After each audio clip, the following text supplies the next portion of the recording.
¿Quieres que tu casa huela rico?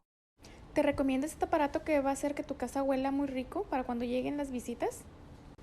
Viene con su cargador y con una botellita de esencia de olor.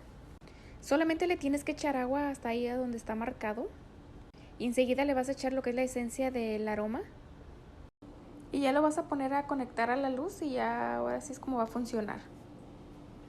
Esos dos botones es uno es para que prenda y el otro para que cambie el color de la luz. Ya va a depender del color que tú quieras. Te dejo el enlace aquí en mi video para que si quieres comprar.